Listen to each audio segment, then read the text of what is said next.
agradezco Y, que abran ¿cómo se llama? Los micrófonos y alguien conteste, ¿verdad? Esto de la virtualidad ha ayudado mucho, pero sí se ha perdido un poco esa interacción, ¿verdad? Que uno tiene con los que reciben una capacitación. Entonces yo trato por medio de preguntas, nada difícil, ¿verdad? Más de opinión y demás, pero sí que haya alguna interacción para que no sea un monólogo, ¿verdad? Y que sea más un compartir entre todos.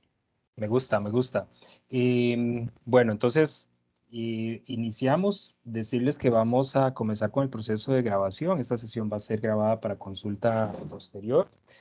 Le presento a compañeros y compañeras de colegios técnicos profesionales. Todos ellos son docentes en un colegio técnico e imparten la especialidad de industria alimentaria, ya sea en el área agrícola o en el área pecuaria.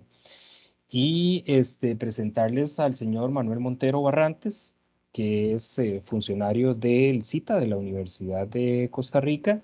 Trabaja con Ana Lucía, ¿verdad? Que es la que ha estado coordinando todo este proceso. Agradecerle de antemano que el día de hoy nos acompañe con un tema tan importante como es el procesamiento de embutidos. Y tiene una maestría en ciencias de alimentos, además de seguramente otros procesos de formación, pero creo que lo distingue el tema de hoy, este proceso de formación. Agradecerle que esté acá el día de hoy. La información siempre va a ser muy aprovechada y lo dejo con este público selecto. Por acá voy a estar para atender cualquier requerimiento. Muy buenas tardes a todos y a todas y el público es suyo, don Manuel. Adelante. Muchas gracias, Domino. Bueno, primero que todo, agradecer el espacio. Creo que es importante que entre entidades nos estemos apoyando y bueno, estoy aquí bastante dichoso de poder pasar esta tarde con ustedes.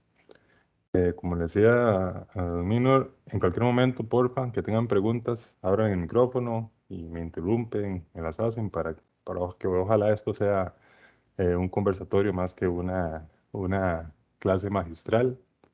El tema que les traigo es el de el procesamiento de embutidos fermentados, ¿verdad? En Costa Rica no son usuales o no es usual el consumo de estos alimentos. Creo que con la globalización y otras tendencias estamos más abiertos a probar nuevas cosas y creo que esto es uno de los productos que es muy tradicional en el mundo, que tal vez en Costa Rica no se consume mucho y que podría tener algún mercado para procesarlos acá. Cuando ven esa foto, que vienen mis preguntas, ¿les apetece ese producto? ¿O lo ven raro? ¿Qué les motiva? Bueno, buenas tardes, permiso. A mí en lo personal no, lo veo como mohoso, no, no sé, no me apetece. Buenas tardes. A mí sí me apetece probar eso. Se ve como que llama la atención a probarlo. La segunda es un poquito más aventurera, entonces. ¿Verdad? No está en nuestra cultura ver algo así. Efectivamente, eso que se ve blanco es moho, ¿verdad? Y por Acá eso, bueno, tenemos otra muchacha, Ivania, que quiere opinar. Adelante, Ivania. claro, adelante. Y igual, a mí sí he probado y sí es muy delicioso. Nada más que nuestra cultura, digamos, no es para comer cosas maduras. Nos cuesta mucho adaptar el paladar a ese tipo de alimento, pero sí es rico. Claro. No, y bueno, yo veo eso y hasta que se me hace la boca agua, ¿verdad? Pero creo que porque he trabajado con ellos, los he probado y me encanta. Pero yo creo que la gran mayoría de personas que lo prueben, creo que les va a gustar. De hecho, creo que todos en algún momento hemos probado productos similares a algo así. Y de sabor no es tampoco tan chocante como otros productos madurados o fermentados que se pueden tener en el mercado y que tal vez tienen sabores más particulares. Estos usualmente tienden a ser sabores cárnicos, un poquito ácidos, un poquito con sabores diferentes a lo que tenemos acostumbrado, pero creo yo, siempre son sabrosos. Bueno, esta es informativo ahí, nada más Ana Lucía me pidió que esta diapositiva estuviera acá, ¿verdad? Recordarles que es parte del proceso de capacitación Es una charla de parte de la Universidad de Costa Rica y del Centro Nacional de Ciencia y Tecnología de Alimentos, que es el lugar donde elaboro. Esta presentación no la hice en PowerPoint. De hecho, creo que ya Ana Lucía, y si no lo ha hecho, lo va a hacer, le va a compartir a Minor el enlace, porque está en Geniali, que es una aplicación para hacer presentaciones y que ustedes se adapta muy bien si la quieren revisar por celular o por diferentes dispositivos, una tablet o la computadora, se adapta muy bien. Entonces, para que sepan, si no al final les puedo compartir por el chat el enlace, pero todos van a tener acceso a la presentación por medio de la aplicación. Entonces, ¿qué es un alimento fermentado? Así, en términos generales. ¿Qué le contestarían a sus alumnos?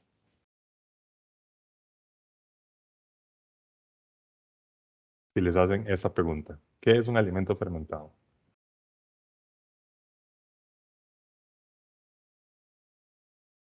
Y ahí la fermentación, bueno, lo que nosotros siempre, o lo que se me viene a la cabeza es la parte de las levaduras, ¿verdad? Que es un proceso que realizan los microorganismos dependiendo en lo que vayamos el producto que vayamos a procesar, ¿verdad? En general. Excelente. Muy bien.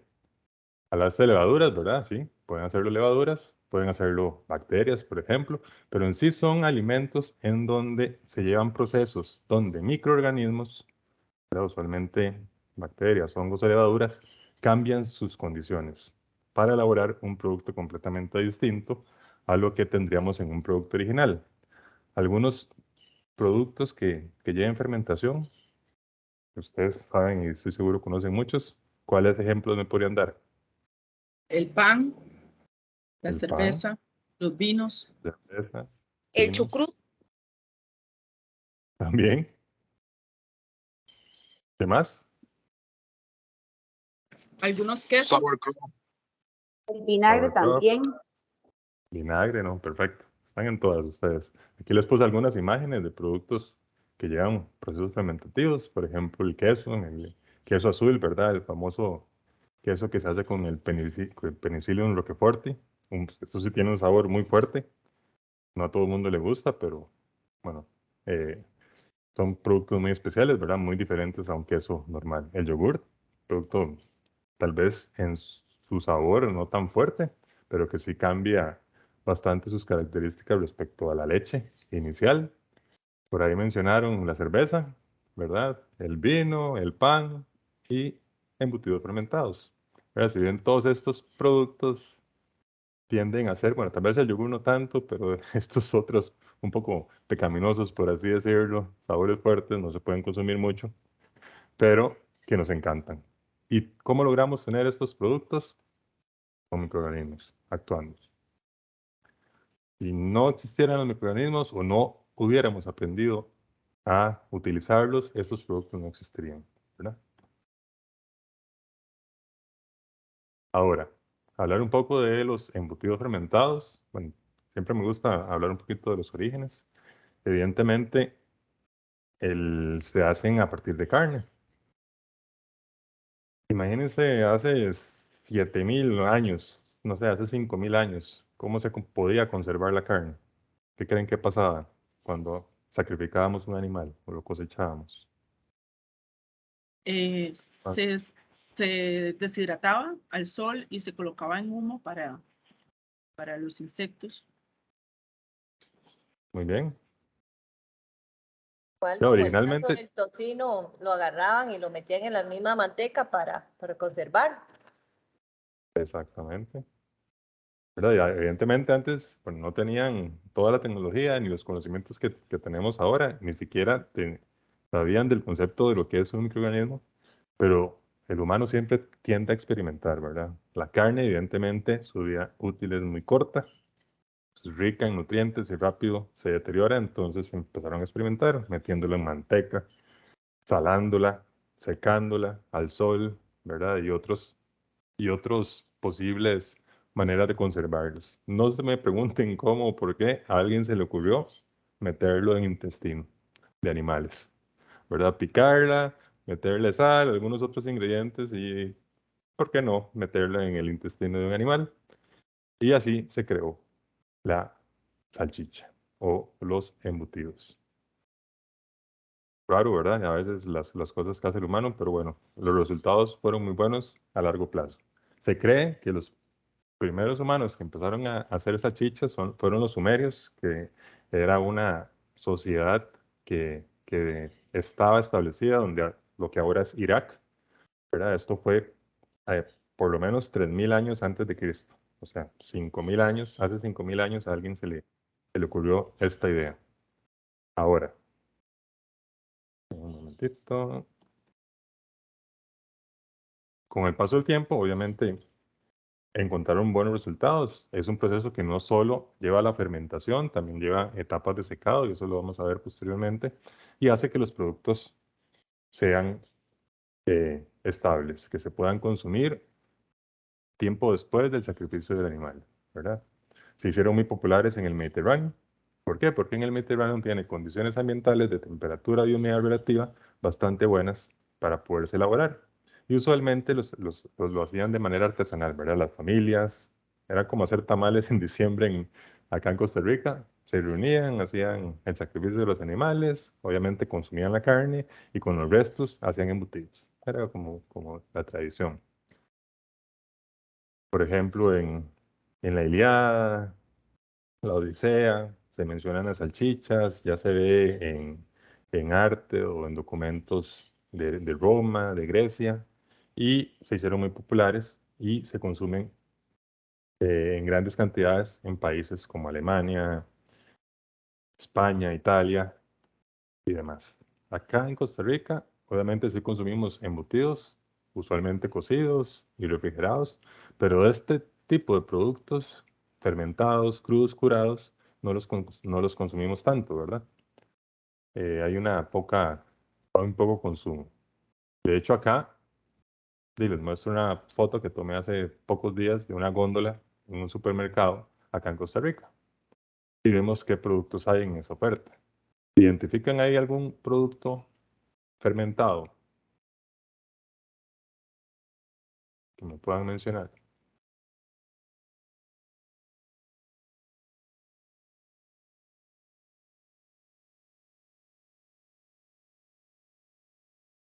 ¿El salami? Muy bien. El salami, si lo ven al lado derecho de la foto, ahí se ve un poco esa, esos productos crudos curados. Pero esto es una góndola en Costa Rica. Si vamos a una góndola en otros países, podemos ver cosas como estas. Una gran variedad de productos. Hay tiendas, charcuterías, carnicerías especializadas solo en estos tipos de productos. Y vean la variedad que hay.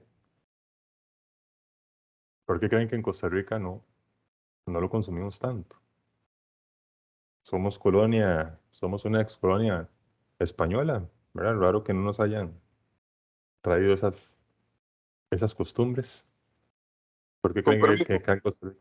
Sí, dale. creo que tiene que ver mucho las condiciones climatológicas.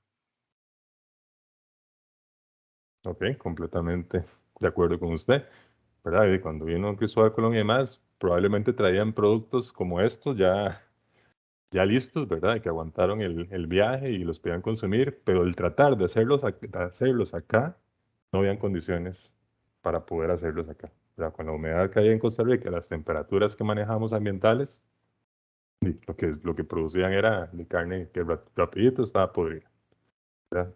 Entonces creo que por ahí va que nuestra cultura no es la de un alto consumo de estos productos.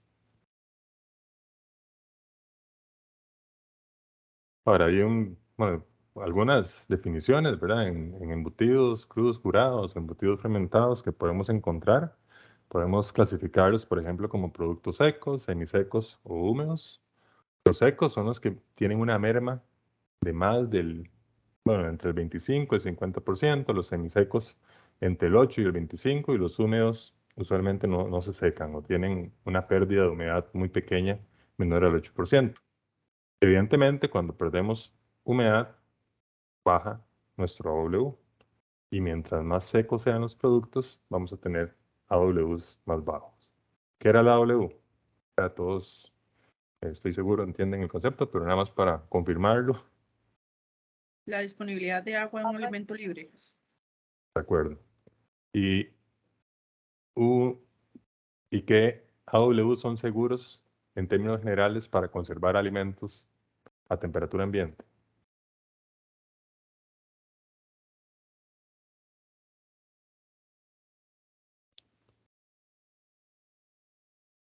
Donde la mayoría de bacterias patógenas no crecen es por debajo de 0.9, ¿verdad? Todavía más bajo, ojalá.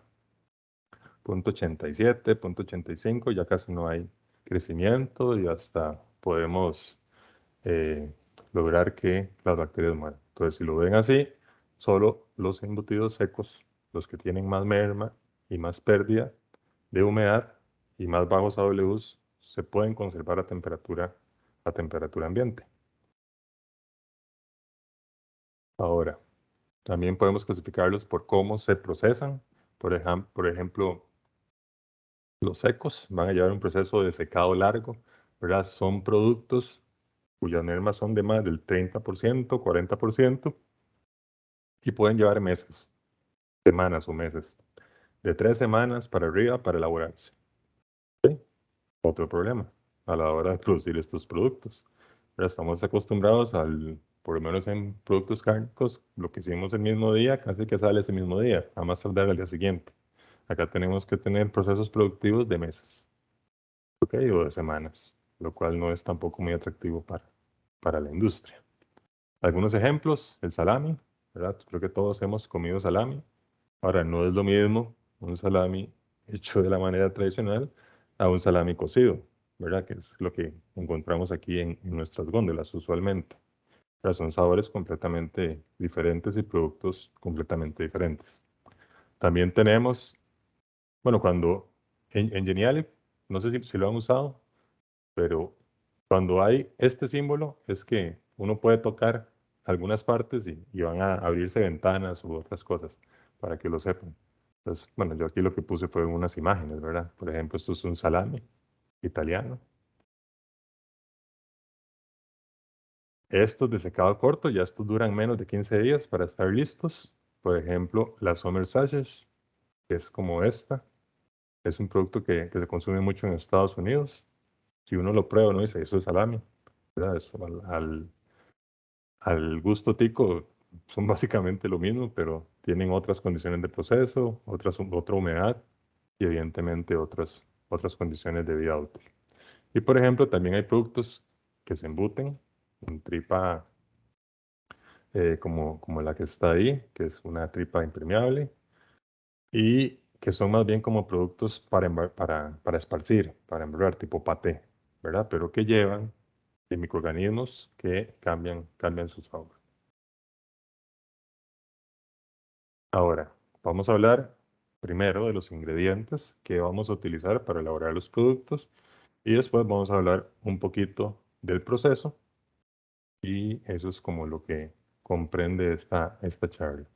Vean que en la lista de ingredientes es una lista corta, ¿verdad? Son ingredientes que usualmente se utilizan para productos, otros productos cárnicos, ¿verdad?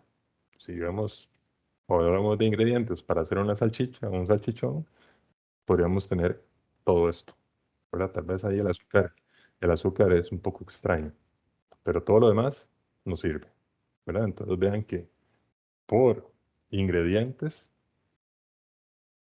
no tienen nada en especial estos productos. 100% los podríamos producir acá.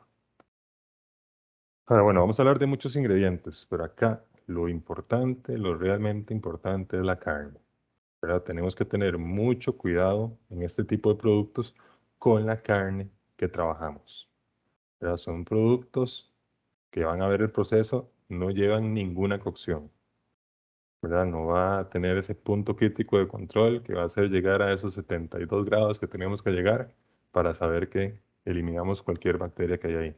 No. Vamos a hablar un poquito después de la inocuidad de estos productos, pero acá lo importante es trabajar con carne de excelente calidad microbiológica.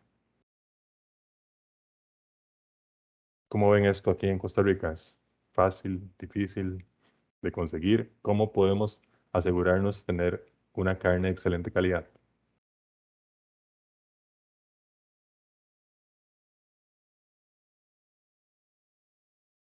O sea, si ustedes piensan en montarse una empresa, voy a hacer embutidos fermentados, ¿qué es lo primero que tienen que hacer respecto a conseguir esa carne?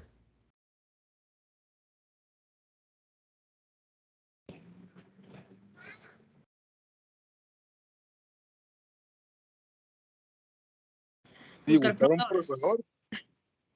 Exactamente, aquí es importantísimo proveedores premium, ¿verdad? Proveedores que me aseguren una baja carga microbiológica. Estamos hablando de que son carnes que deben de estar muy frescas, ¿verdad? No podemos trabajar, o no deberíamos trabajar con carne que estuvo congelada y almacenada a largo tiempo, porque en estos productos la frescura es muy importante. Ahorita vamos a hablar un poquito más de eso.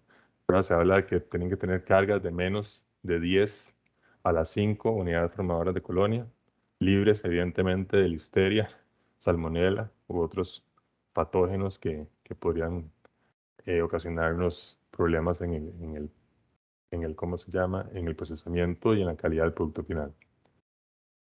¿Qué tipo de carne se utilizan para este tipo de productos? Bueno, ahí está. Lo más usual es trabajar con cerdo.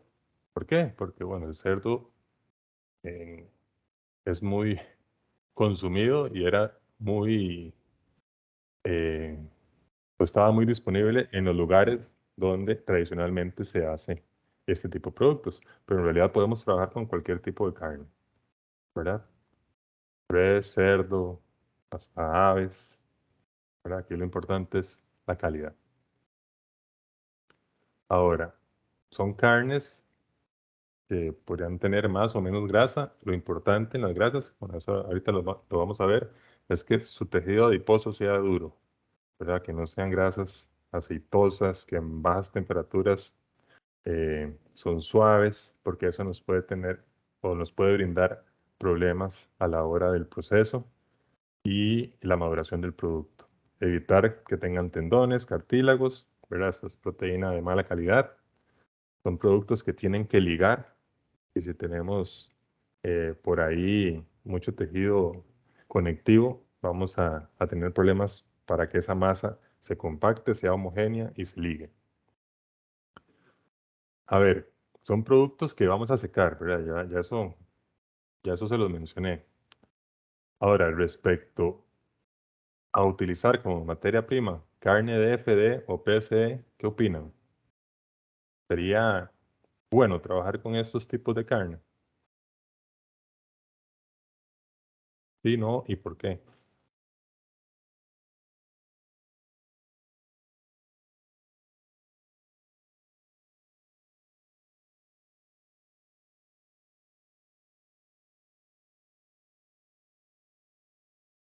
¿Alguien quién da más? ¿Qué era la carne DFD? Tal vez esa pregunta es más sencilla. ¿Se acuerdan qué era la carne DFD?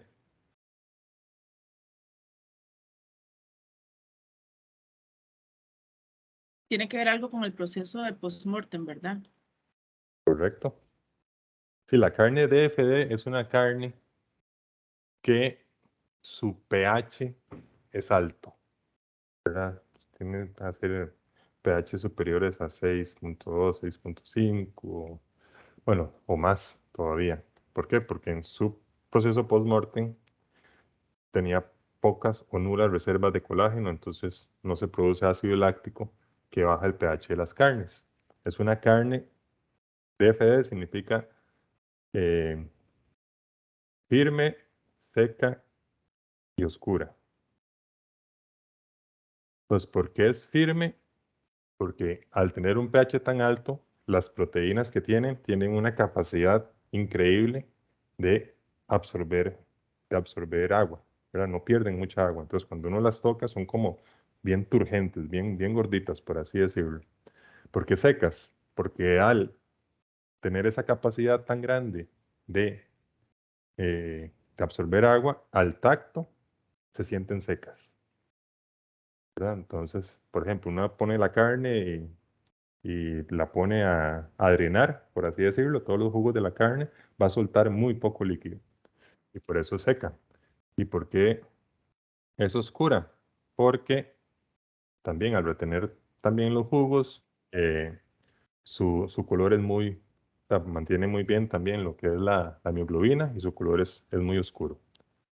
Entonces, este tipo de carnes no la queremos en casi que ningún tipo de procesamiento cárnico. ¿Por qué creen?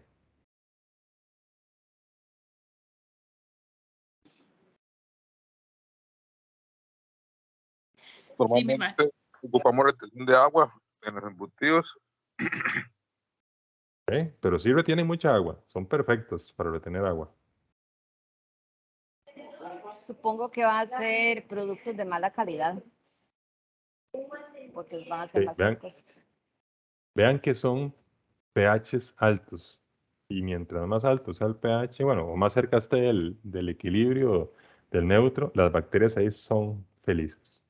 O sea, son carnes que se descomponen muy rápidamente y que tienden a tener recuentos microbiológicos muy altos, ¿ok? Por su alto pH. En cambio, la carne PSE quiere decir pálida, suave y exudativa. Más bien es una carne que bajó mucho su pH por diferentes razones. Y eso hace que el pH, al estar tan cerca del punto isoeléctrico de las proteínas, que es donde ellas casi no absorben agua, botan agua. Entonces, si usted guinda, o sea, haciéndolo análogo a lo que les expliqué anteriormente, si usted guinda esa carne, va a botar un montón de agua.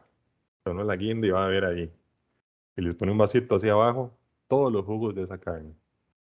Es una carne que al tacto se siente suave y que se pone muy pálida, porque en esos jugos pierde mucho de la hemoglobina. ¿Ok? Entonces vean que es una carne fácil donde fácilmente se le saca agua. Entonces, este tipo de carnes, la PCE, podríamos usarla, pero solo para embutidos que tienen o que están muy picados, ¿verdad? Donde no vamos a ver pedacitos de carne pegados entre ellos. ¿Por qué? Porque el problema es que es pálida. Entonces se va a ver como carne de diferentes colores, ¿verdad? Si los pedazos de carne son muy grandes entre ellos, se va a ver raro, porque va a haber algunos pedazos de carne no PCE, que son el color que tiene que ser, y otros pedazos como blancos, como pálidos, y eso no está bien. ¿Sí? Y otro aspecto importante en estos productos es el contenido de mioglobina de las carnes. Y por eso es que usualmente se suele trabajar con animales viejos, animales veteranos, ¿verdad? Cuya carne tiende a ser más roja, ¿verdad? Niveles de hemoglobina más altos. Y esto es importante para el color de los productos, ¿verdad? Entonces, con animales más maduros vamos a tener mayores niveles de color. ¿Sí? Entonces, lo principal es la carne. Acuérdense de esto. Además de la carne, vamos a tener el tocino, ¿verdad? Usualmente estos productos son cero light, ¿verdad? O sea, si ustedes quieren comer bajo en grasa, no, esta no es la vía. Son productos que tienen 20, 30% de grasa fácilmente. Pero porque te añaden en grandes cantidades y al secar agua, y esa proporción aumenta, ¿verdad? Entonces es un componente importantísimo en su elaboración. Todo lo que lleva tocino es rico, entre esto también estos embutidos, ¿verdad? Y hay cosas que debemos considerar. Uno, tiene que ser tocino fresco, ¿verdad? Lo más fresco posible. De nuevo, tenemos que conseguir un buen proveedor que me surta de tocino fresco, ¿verdad? Nada de tocino que esté congelado ahí, nada de tocino de quién sabe cuándo. ¿Por qué creen?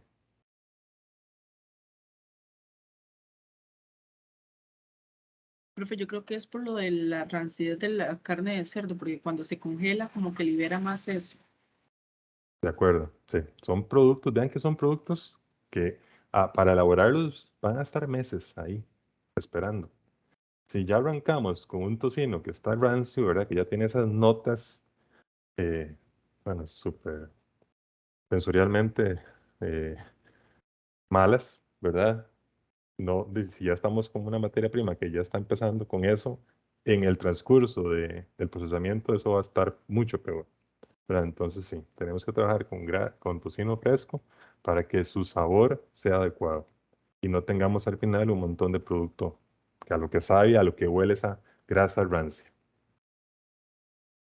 ¿Ok? Ahora, tiene que ser tocino del duro, ¿verdad? ¿De qué depende que un tocino sea duro? O sea, más suave o más aceitoso. De la edad del animal.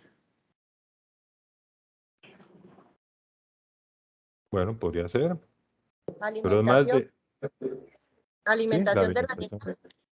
La alimentación tiene mucho que ver. ¿Por qué? Porque depende mucho del tipo de ácidos grasos que tenemos. Pero si tenemos animales que se alimentan con ácidos grasos, como ácidos grasos, ese ya se me fue la palabra.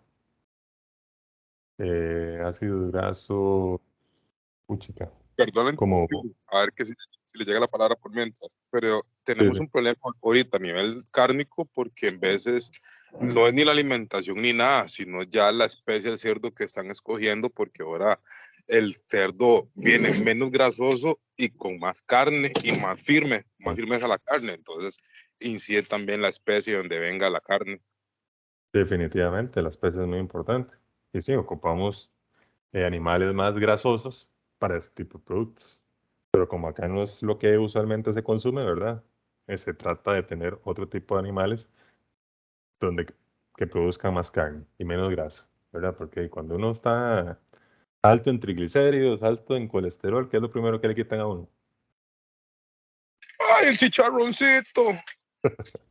Chicharrones, ¿verdad? El pobre cerdo es el primer perjudicado y tiene que ver con esto, ¿verdad? Con su contenido de grasa. Ok, ya ahora sí ya me acordé de la palabra. Son los grasos, ácidos grasos insaturados. ¿Verdad? Los ácidos grasos insaturados tienden a ser más saludables, ¿verdad? Pero se hacen líquidos a temperaturas más bajas. Entonces, ¿por qué queremos eh, ácidos grasos saturados, ¿verdad? Que produzcan un tocino bien firme, porque estos son productos que ustedes lo van a ver en algunas fotos ahí, se ven los pedacitos de grasa. Imagínense cómo quedarían esos productos si lo que tenemos ahí son ácidos grasos insaturados, que tal vez en la refri, ok, están sólidos y se ven, pero yo lo saco y eso empieza ahí como si le estuviéramos sacando aceite al producto. Entonces, obviamente, eso no es lo que queremos. Y bueno, ahí como ya les dije, la grasa es importante porque da sabor y da aroma a estos tipos de productos. Sal. Vamos a usar sal. Claro que sí. ¿Por qué es importante la sal en productos cárnicos?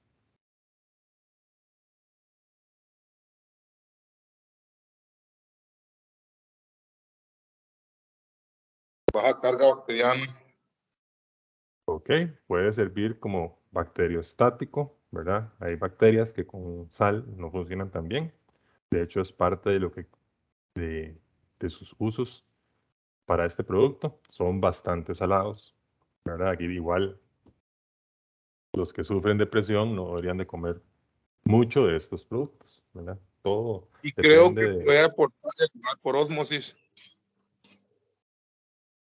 La sal hace que las proteínas de la carne se extraigan de una mejor manera. Y esto es importante porque en todo embutido lo que tenemos es una emulsión. Tenemos una mezcla de material como que tiene mucha agua, pero también tenemos material muy grasoso y ocupamos que se peguen, ¿verdad? Y esa pega en estos productos lo hacen las proteínas. Entonces, estas proteínas son más solubles en algunos niveles de sal. ¿Ok? Entonces, la sal, bueno, nos da sabor. Obviamente, sin la sal estos productos no existirían y nos dan sabor.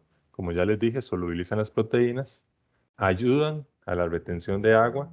Cuando yo tengo sal, hago que las proteínas cárnicas se abran, por así decirlo. Y eso que tengan más agua, o sea, y que absorban agua. Acuérdense que la W no es la cantidad de agua que tiene un producto, es la cantidad de agua disponible. ¿Ok? Entonces, cuando yo logro ligar esa agua sin la necesidad de secar, yo logro bajar el AW, ¿verdad? Que esa agua está menos disponible. Entonces, yo con solo añadir sal al producto, hago que su AW baje sin necesidad de secarlo. Entonces, la sal es muy importante para este tipo de productos porque permite no tener que secarlos tanto para llegar a la AW que yo quiero. ¿Ok? Y, bueno, como ya dijo el compañero, es bacteriostático. ¿Cuál es el problema o cuáles son los aspectos negativos de agregar sal? Porque no todo es maravilloso, ¿verdad? Siempre hay algo malo. ¿Qué mencionarían ustedes como posibles problemas en un embutido fermentado que nos da la sal?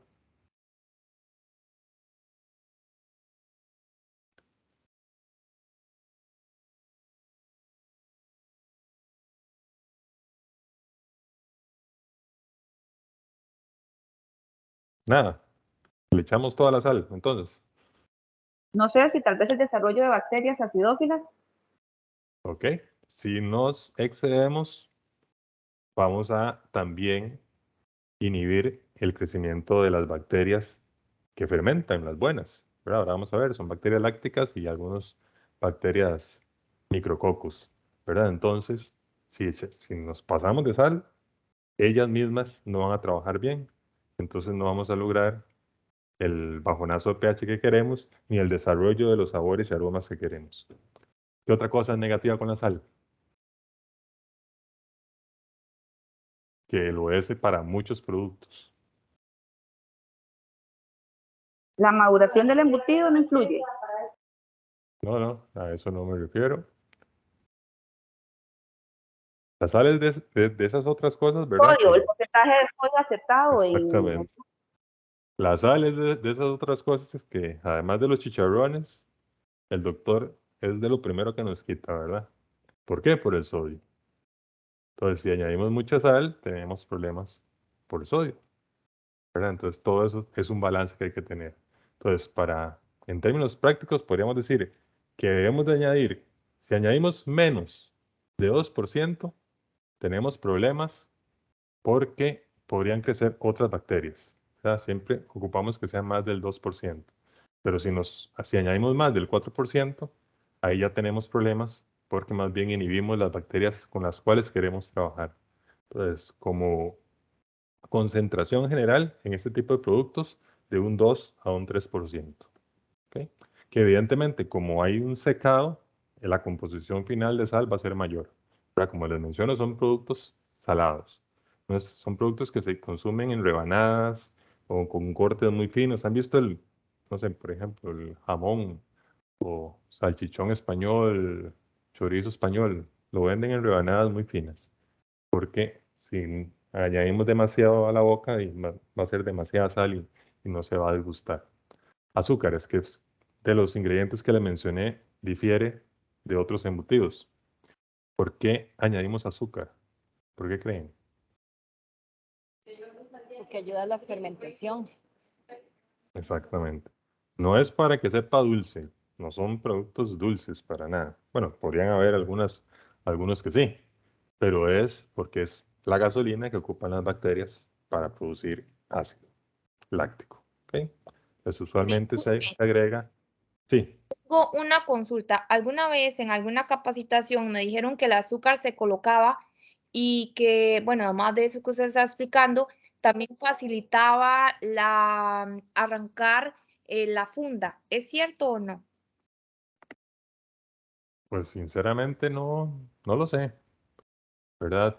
En este tipo de productos, bueno, cuando usamos fundas naturales, usualmente lo consumimos con todo y funda, ¿verdad?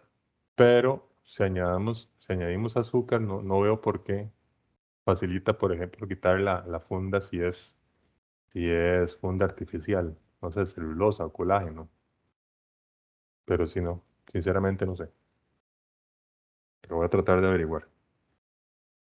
Ok, pero para lo que lo añadimos en estos productos es para que sea esa materia prima que van a tomar las bacterias lácticas para producir ácido láctico, que es el tipo de ácido que ocupamos aquí.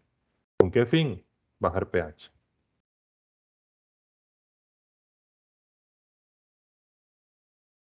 Podemos utilizar extensores. Evidentemente, tradicionalmente, lo que usamos es carne nada más.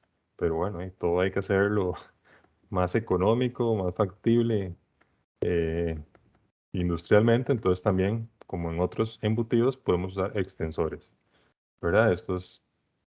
¿Por qué extensores? Porque con la misma cantidad de carne puedo hacer más producto. Y básicamente son proteínas que pueden ser de origen animal o de origen vegetal. Si usamos proteínas como caseinato, lactosuero, aislado de soya o concentrados de soya, usualmente lo que preparamos es un gel previo, que esta sería la composición para poderla elaborar. Una parte, ¿verdad? De cualquiera de estas proteínas, de 4 a 5 partes de agua, añadimos sal y añadimos colorante. ¿Por qué colorante? Porque si no, se va a ver raro el embutido. Todos estos extensores lo que buscamos es que se parezca a carne también, dentro de la masa cárnica. También podríamos utilizar un gel de pieles, ¿verdad? Que estos son las pieles del cerdo, las cocinamos con esta formulación y eso lo podemos añadir como si fuera carne. Esto ayuda a bajar costos, ¿verdad? Pero también nos puede ayudar a retener más agua y, por ejemplo, que sea más fácil el rebanado posterior. Entonces, tiene beneficios económicos, pero también tecnológicos. Manuel, una consulta. Sí. La presentación va pasando porque es que yo la tengo, o sea, no me pasó más información, quedó como donde dice la excelente calidad, cerdo sanitario y esas cosas. Qué raro. Sí, no, digamos, no está pasando porque siento como que estás mostrando alguna imagen, pero no la puedo observar. Ah, ok. O sea, ustedes hace rato perdieron lo que yo estoy viendo. Bueno, yo sí, no sé los demás compañeros, pero yo sí. Igual yo nada más hago una presentación desde hace rato, sí.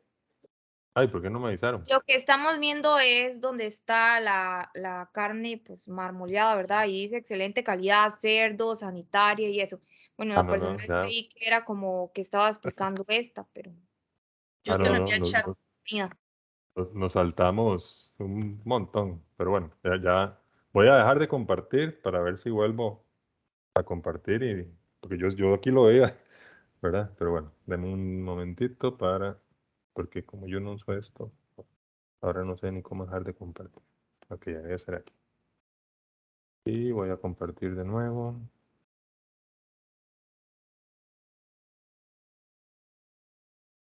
Ujú. Ok, ahora ven lo de la carne. Ah, yo me volví. La misma presentación de antes. Ajá, Ya la ahora sí ya. pasé. Sí, Ahora sí, sí. sí. Imagínense que cuando les hablé de tocino era esto. Cuando les hablé de la sal era esto. Azúcares. Y ahora ya íbamos, bueno, los extensores y por el agua. ¿Ok? Aquí vamos. Bueno, aquí iba yo. Ustedes hace rato se habían quedado pegados. Agua. Saben que lo pongo en signos de pregunta. En todos los otros embutidos cocidos siempre añadimos agua, como hielo o como agua, ¿verdad? Es obviamente una manera de hacer productos con sus características, pero también de agregar un ingrediente barato. En estos productos, ¿ustedes creen que añadimos agua? ¿O añadirían agua? ¿Cómo lo ven?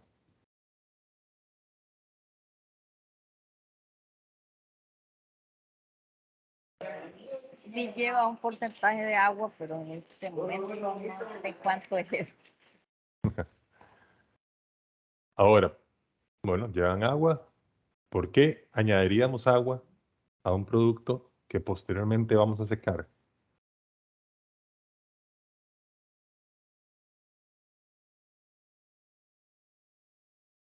¿No les parece un poco un porque le da más, sinsentido? porque le da textura, ¿no? Ok, muy bien. Es para lograr el amasado o Muy de bien. involucrar todos los ingredientes. Excelente, ¿verdad? Todo eso es correcto. ¿Ok? Nos sirve agua para dispersar los ingredientes, ¿verdad? Y obviamente son más fácil de meter en toda la masa cárnica. Son un agente plastificante. ¿A qué me refiero con un agente plastificante?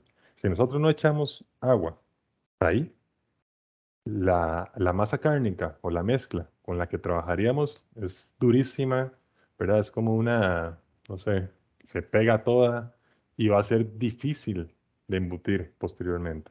Entonces no sirve como masa plastificante. En algunos productos tradicionales también añadimos agua para después quitarla y que hayan cambios en el volumen del producto. Por ejemplo, acá les muestro la foto de este producto. Es un fuet, se llama. Y vean cómo quedan, ¿verdad? Uno espera que estos productos sean, obviamente, están embutidos, que sean bien redonditos, bonitos. Pero vean este cómo queda. Todo plegado. ¿Por qué? Porque se añadió más agua de la cuenta que a la hora de perderla empieza a generar esos pliegues. Pues agua, sí. Y añadimos, no un montón, no en exceso, porque efectivamente es algo que después vamos a tener que retirar, pero definitivamente tecnológicamente nos funciona. ¿Ok? Especias. Pues sí, ¿qué creen? ¿Qué tipo de especies creen que lleven estos productos? ¿O qué han visto ustedes?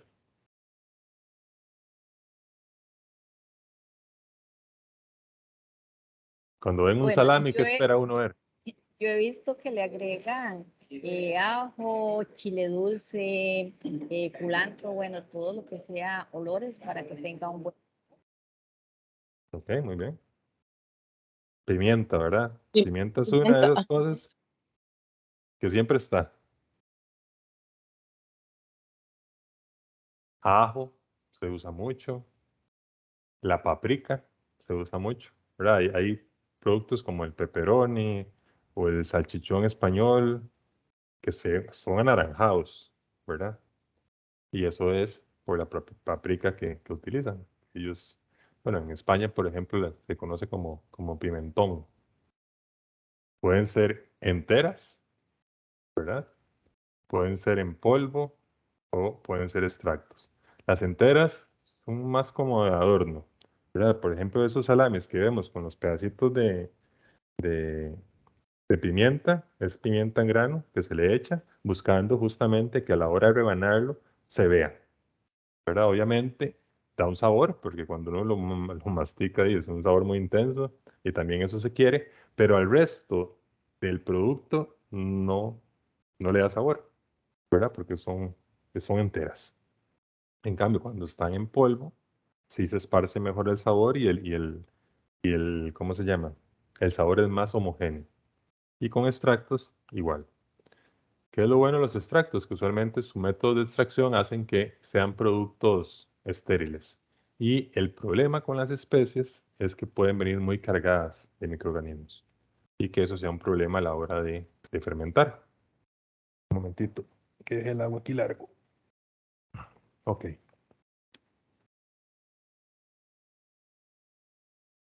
Pero bueno, si se utilizan, ojalá se pudieran utilizar eh, que sean especies tratadas para eliminar microorganismos, pero eso no es tan usual.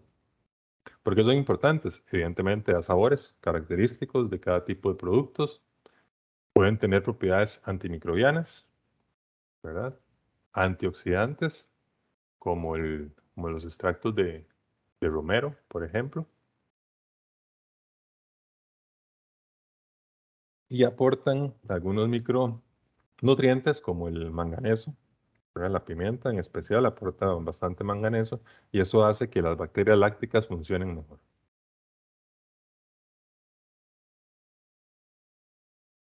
Ok, esos son los ingredientes. Ahora vamos a hablar un poquito de los aditivos, ¿verdad?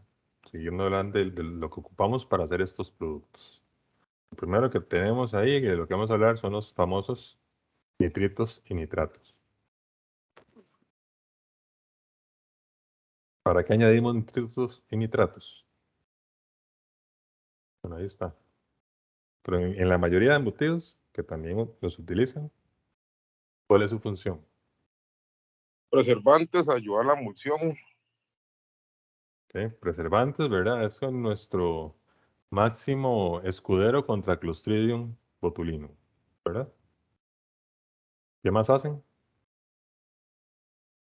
Le dan color, ¿no es cierto? Son el agente que hace el curado, ¿verdad? Pero estos productos son curados y tienen sabores y colores a curado. Ayuda con el color, ¿verdad? El nitrito se convierte en óxido nítrico por acción de microorganismos y agentes reductores, y el óxido nítrico es el que se une a la mioglobina formando nitroso mioglobina. Este es ¿cómo se llama? El compuesto que da el color característico de estos productos, rosados, rojos, ¿verdad? La nitroso mioglobina, y es bastante estable en el tiempo. Entonces, por ahí va el uso de estos productos. ¿Qué utilizamos usualmente para hacer salchichas, salchichón? ¿Nitratos o nitritos?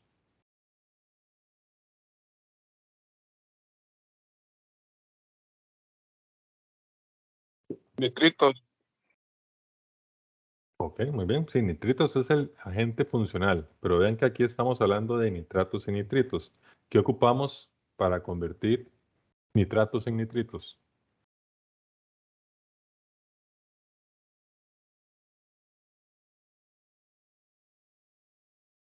Bueno, la acción de microorganismos. ¿Ok? Pues los microorganismos pueden andar enzimas nitrato reductasas y convierten los nitratos en nitritos, y los nitritos funcionan. Esto es bueno porque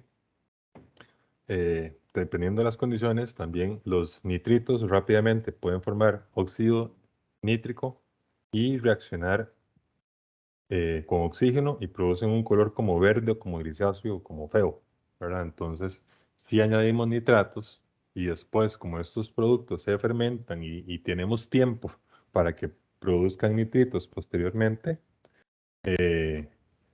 nos sirven bastante bien para estabilizar el color, curar y protegernos de ¿cómo se llama? De Clostridium. De hecho, ustedes han visto los famosos embutidos libres de nitritos añadidos. ¿Los han visto?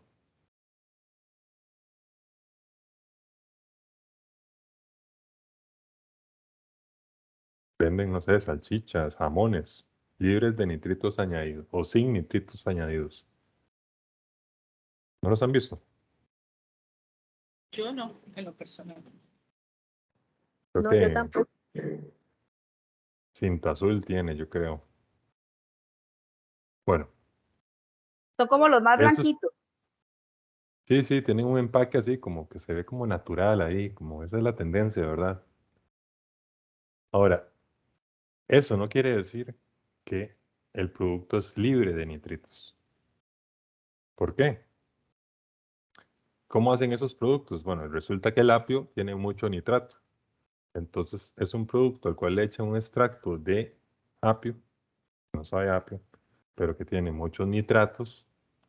También le añaden microorganismos y estos microorganismos convierten los nitratos en nitritos. Entonces, al final de cuentas, es un producto curado que tiene nitritos. Pero comercialmente pueden decir que no añadí nitritos. ¿Sí? Es ahí un poco una manera comercial de ver el asunto, ¿verdad? Pero esos productos serían muy peligrosos si no tuvieran nitritos del todo. ¿Ok? Manuel, una consulta. Sí. La sal de cura es lo mismo, ¿verdad? Que los nitratos y nitritos mezclados que lo venden libremente, bueno, en donde venden, no sé cómo se llamará eso. Correcto. La sal de cura, esa es como esta foto que tengo acá, es de sal de cura, Y ¿verdad? Es eso una lo, sal, sí, disculpe, eso lo utilizan Bueno, he visto, no estoy segura, de que lo utilizan para darle la coloración roja a los chicharrones. Algo así de carne, ¿verdad? Y entonces ese señor no lo mide, nada más agarra como lo que le da con el puño de la mano y ¡fum! Pues estoy equivocada. No, de acuerdo. Puede haber muy malos manejos de ¿cómo se llama? De la sal de cura. Ok, la sal de cura es una manera práctica de usar los nitritos, ¿verdad? En vez de tener, por ejemplo, nos vende sal de cura y nos dicen, esta sal de cura tiene 6% de nitritos. Esta sal de cura tiene 3% de nitritos. Y a partir de eso uno formula para poder hacer el producto, ¿verdad? Y legalmente está regulado la cantidad de nitritos que yo puedo añadir o que pueden quedar residuales después del proceso. Manu, ¿Por qué? perdón, Sí, pero digamos, sabemos que están controlados, que están normados, pero nosotros en el día a día podemos ver cómo se usa bestialmente en los chicharrones a nivel comercial, en muchas chicharroneras, hasta que está de rosadito el acuerdo. chicharrón. Sí, bueno, ahí se pueden usar otras cosas como colorantes y demás, pero ¿cuál es el problema? Que es lo que les mencionaba. Que los nitritos también, si hay proteínas hidrolizadas, si hay ahí componentes como aminas sueltas por ahí, que puede pasar muy fácilmente en la carne, se pueden formar nitrosaminas. Las nitrosaminas son cancerígenas. ¿Ok? Por eso se regula bastante los contenidos que podemos añadir. Entonces, si ustedes ven esas malas prácticas, no les recomendaría comer chicharrones de esos lugares, ¿verdad? Porque pueden tener problemas a largo plazo con algún agente cancerígeno, ¿verdad? No sé si se acuerdan, hace unos años, una gran polémica porque las carnes rojas y los productos cárnicos se catalogaron como cancerígenos, potencialmente cancerígenos. Y esta es una de las posibles razones, ¿verdad? Malos manejos de un ingrediente tan importante como los nitritos o la sal de cura. Vean que es rosada. ¿Ustedes saben por qué es rosada?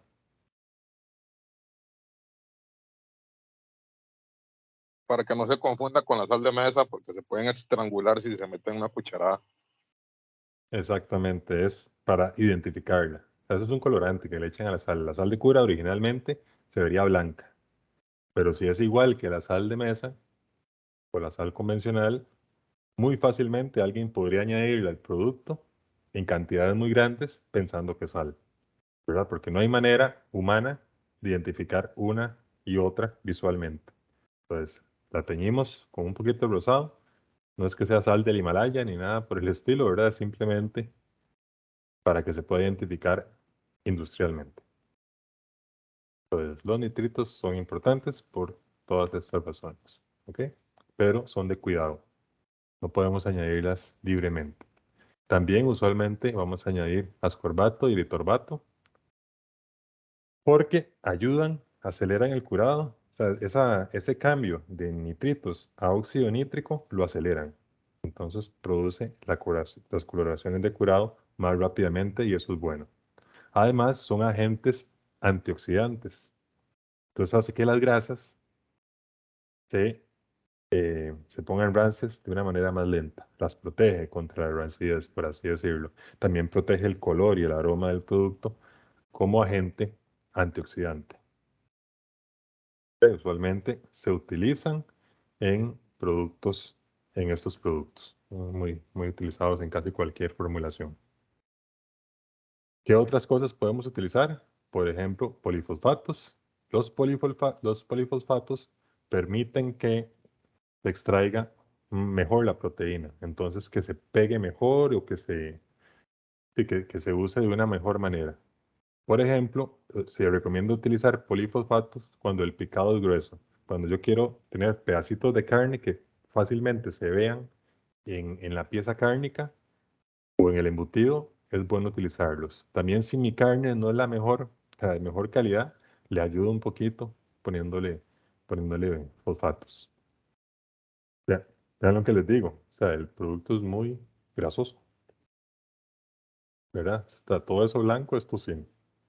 y queremos que se quede así. Y por eso tiene que ser tocino de baja temperatura de fusión. ¿Qué otras cosas podemos utilizar para ayudarnos? Por ejemplo, la glucono delta lactona. ¿Qué hace este aditivo? Bajar el pH. Él produce ácido glucónico.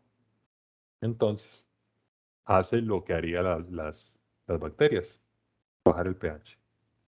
Por ejemplo, en la práctica que yo hago acá y que también les compartí, por si alguno la puede hacer después, yo recomiendo utilizar esto. ¿Por qué? Por si las bacterias están un poco vaguillas y no funcionan bien, que puede pasar, lograr siempre esa acidificación y esos pHs bajos que hacen que el producto con otras medidas sea seguro.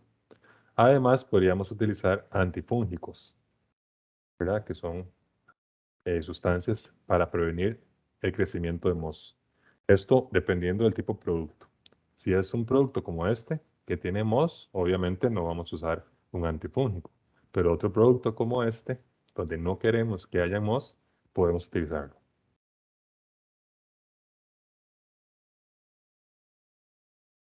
¿Qué otras cosas podemos utilizar? Bueno, antioxidantes, otros antioxidantes, TBA, TBH, extracto de romero, ¿verdad? Hay diferentes, igual, para proteger sabor, proteger color y proteger a la grasa, porque son productos altos en grasa, contra una posible rancidez. Y el colorante es otro que se utiliza bastante, ¿verdad? El rojo carmín o el rojo cochinilla, que es este que tenemos acá. ¿Verdad? No es del caso cochinilla, también se produce con ese insecto. El problema es que es un poco caro, ¿verdad? Comparado a otros colorantes. Por ejemplo, el rojo cochinilla sintético es el Ponzo 4R, que también se utiliza. Es para poder tener esas coloraciones rojizas intensas que estos productos tienen característicos. Okay, entonces ya hablé de los ingredientes y de los aditivos. Ahora vamos a hablar de los microorganismos, que son como las estrellas en estos productos, ¿verdad? Los que van a ir a trabajar para poder lograrlos. ¿Por qué no se los mencioné como un ingrediente ni como un aditivo? Porque no es necesario. O sea, no son 100% necesarios para elaborar los productos. ¿Por qué? Y tradicionalmente no teníamos cultivos iniciadores, ¿verdad? Ni para poderlos utilizar. Ni siquiera éramos conscientes de que los microorganismos existían. Entonces, en realidad, un proceso tradicional aprovecha la flora natural, lo que ya trae la carne, lo que hay en la sala de trabajo. Ahí hay bacterias lácticas, ¿verdad? Uno dice, ahí algo va a crecer y algo va a funcionar. Entonces, en procesos muy tradicionales no usan cultivos. ¿Esto es un problema? ¿O le ven un problema?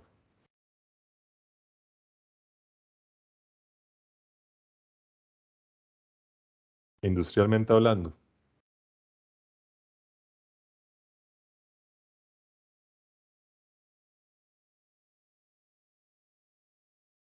O vamos a ser así muy puristas y decir, no, es el método tradicional, hay que hacerlo así porque es lo mejor.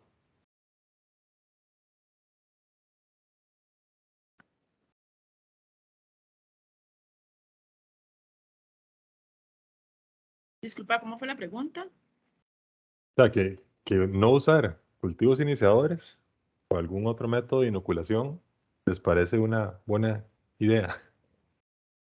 ¿Qué podría pasar? Comercialmente hablando, no, ¿verdad?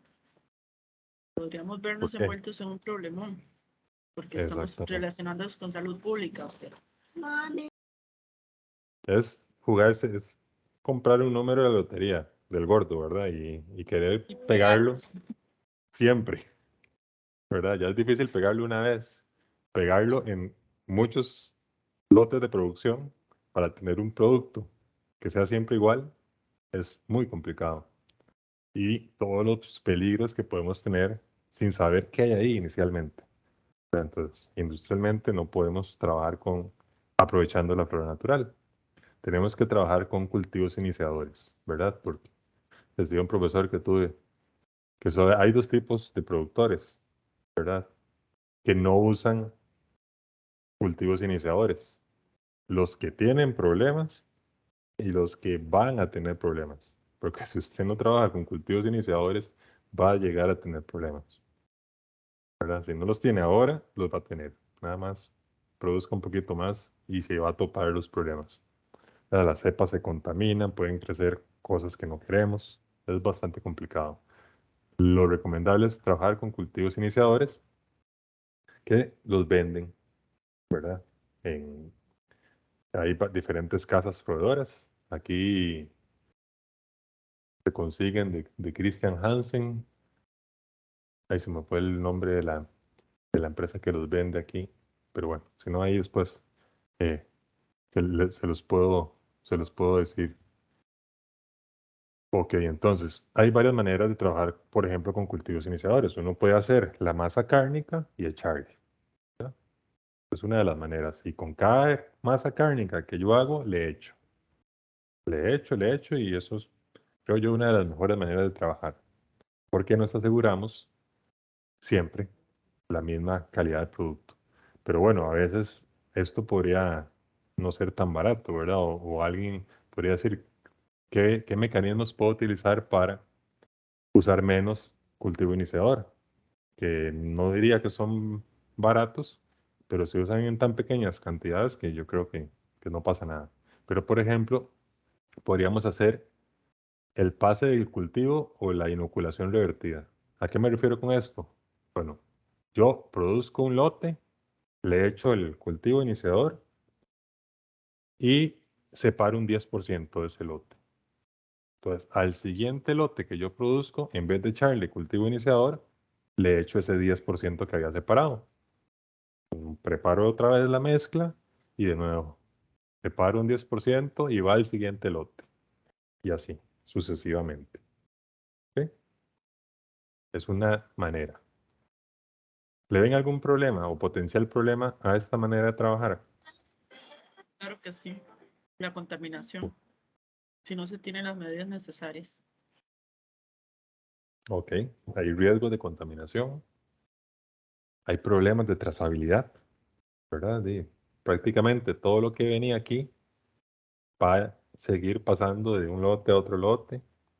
Si se hace demasiadas veces, el mismo cultivo podría mutar y ya no ser lo que era. Otra opción es el lote madre. ¿Es un lote madre? Bueno, yo preparo cierta cantidad, le echo el inóculo y lo fracciono. ¿Okay? Lo fracciono, hago diferentes, no sé, unas 10 porciones o lo que sea, y cada porción lo echo en un lote diferente. ¿Okay? Esta yo sí creo es una buena manera de expandir la cantidad de producto que puedo hacer con un sobrecito de starter. ¿Sí? No es igual que la anterior donde todos los lotes se mezclan unos con otros, no. Acá sí preparo un lote madre, que obviamente lo hago con mucho cuidado, y separo pequeñas fracciones y añado a los diferentes lotes que voy a producir. ¿Sí? Ahora, ¿qué son los cultivos iniciadores? Bueno, tenemos varias cosas. Usualmente son lactobacilos o bacterias lácticas que lo que producen son ácido láctico. Entonces, lo que queremos de esas bacterias es producir ácido láctico que baje el pH. Y además tenemos pediococcus o cocos o micrococcus gram positivos, catalasa positivos como estafilococcus y cucuria, que lo que producen son enzimas. ¿Qué tipo de enzimas? Bueno, enzimas, por ejemplo, nitratos reductasas que convierten el nitrato en nitrito, y enzimas lipasas y proteasas que van y rompen grasas y van y rompen proteínas. Y esto genera aromas y sabores característicos, ¿verdad? Que es lo que queremos de estos productos. Además, podemos usar hongos y levaduras. ¿Para qué hongos y levaduras? Sobre todo para la parte externa del embutido, ¿verdad? Hay embutidos con grandes crecimientos de moho al exterior o de levaduras que cubren toda esa funda y así son, ¿verdad?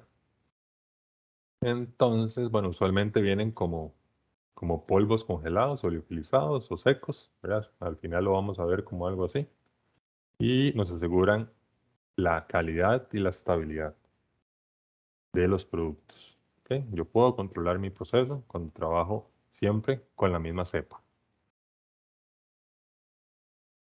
Obviamente tienen que tener algunas características que sean estables, ¿verdad? Que no cambien en el tiempo, que no tiendan a mutar y a producir cosas diferentes a las que siempre me producen, que sean resistentes y competitivos, ¿verdad? Que no sean fáciles de eliminar. Y competitivos me refiero a que sean más competentes, por ejemplo, que las bacterias patógenas, porque es una manera de proteger estos productos. Al echar inóculo, yo pongo bacterias muy competentes, muy competitivas. Entonces, le ganan los recursos a otras bacterias que podrían estar ahí, como las bacterias patógenas. Entonces, ¿cuáles crecen de manera importante? Las bacterias lácticas y los cocos. Las otras bacterias que no queremos, y al no ser tan competitivas, sí, se quedan sin recursos. Y evidentemente, cuando usemos cultivos iniciadores, bueno, no pueden ser patogénicos, obviamente, tóxicos ni alergénicos.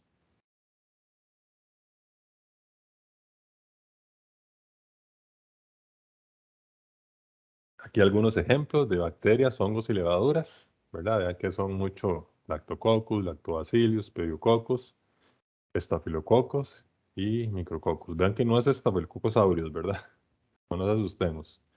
Staphylococcus carnosus, ¿verdad? Que lo que hacen es producir esas proteasas. Penicillium de diferentes tipos o levaduras. ¿Ok? Y por ejemplo acá, bueno, yo sé que se ve muy pequeñito, probablemente no vean nada, pero esto es una empresa, M-Culture, que vende este tipo de cultivos para productos cárnicos. Entonces, por ejemplo acá, que creo que tal vez sí lo ven, dice este cultivo, ¿verdad? ¿Para qué tipo de productos funciona? ¿En qué cantidades se debería añadir? Y las bacterias o la mezcla de microorganismos con las cuales trabajan. Este, por ejemplo, usa Staphylococcus carnosus, Staphylococcus psilosus. Este es un Lactobacter curvatus, Pediococcus pertussaurus y un Devaromyces hanseníae, que esta es una levadura. Entonces vean que dependiendo de lo que yo quiero, puedo tener muchos productos en el mercado. ¿Okay?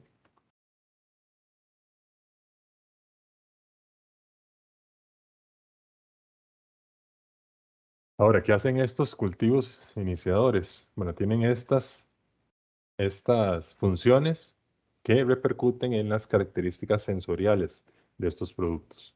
Por ejemplo, ya les dije, forman nitratos reductasas. Estos nitratos reductasas y otras enzimas reductoras hacen que el nitrato pase a nitrito y que el ácido nitroso pase a óxido nítrico, que se junta con la mioglobina y forman nitrosomioglobina. Y esto le da el color característico a los productos. Además, producen lipasas que cortan las proteínas y forman lipasas y proteasas, cortan proteínas y grasas y dan sabor y aroma. Y además, al establecer o producir ácido láctico, bajan el pH y esto hace que las proteínas se gelifiquen, ¿verdad? Que se desnaturalicen, que es el mismo efecto de cocinarlas, por ejemplo. Cuando yo le bajo el pH, las proteínas se gelifican y cambia su textura, ¿verdad? Estos productos, como como el fuet, el salami, son productos con una textura firme, ¿verdad? A veces hasta parece como hulosa, ¿verdad? Y es porque sus proteínas están gelificadas. Y además se seca y eso hace que sean todavía más firmes. ¿Hay alguna pregunta hasta acá?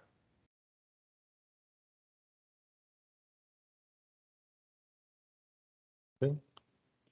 Bueno, creo que no tienen preguntas. Espero que no estén durmiendo. La María Alcalina a esta hora. No hay. Todo va muy claro, gracias. Ay, con mucho gusto. A esta hora siempre es difícil, no crean, pero aquí hacemos el esfuerzo. Y bueno, ya hablé de todas las materias primas. Ahora vamos a hablar un poquito de, bueno, perdón, me faltó hablar un poco de las fundas o las, ¿cómo se llama? Las tripas. Pero bueno, ahí en el empaque hablamos un poquito sobre eso. ¿Sí? Estos son las principales operaciones unitarias a la hora de elaborar estos productos. Vamos a ir viéndolas uno por uno. Las iniciales son muy parecidas a la elaboración de cualquier otro producto, hasta embutirlos, ¿verdad?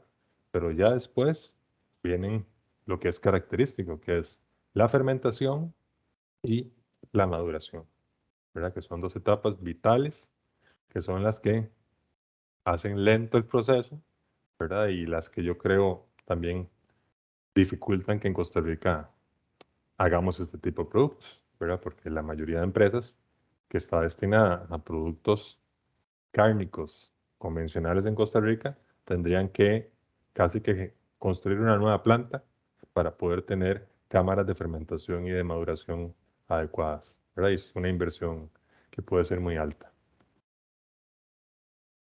Entonces, el primer paso es la molienda o el picado. Igual, como ustedes muelen carne, usualmente. Usualmente se hace con molino. Pero acá no queremos una pasta fina, como queremos para hacer una salchicha o un salchichón. Pero no, acá lo que queremos es que hayan pedacitos, que se note la carne, que se note el tocino. Entonces lo que queremos es romper su estructura sin afectarla mucho. ¿Ok? Cuidados que hay que tener, trabajar en frío. ¿Verdad? Yo no puedo trabajar aquí a temperatura ambiente. La grasa se me va a empezar a derretir y los microorganismos van a hacer fiesta. Entonces siempre tengo que tratar de trabajar a temperaturas muy frías. De hecho, acá cuando hacemos el laboratorio tratamos de trabajar inicialmente con carne. Yo le digo carne escarchada. O sea, las metemos en el congelador. No que se congele, ¿verdad? No que sea una piedra, pero sí que cuando uno la toca, uno siente como que tiene cristales ya de...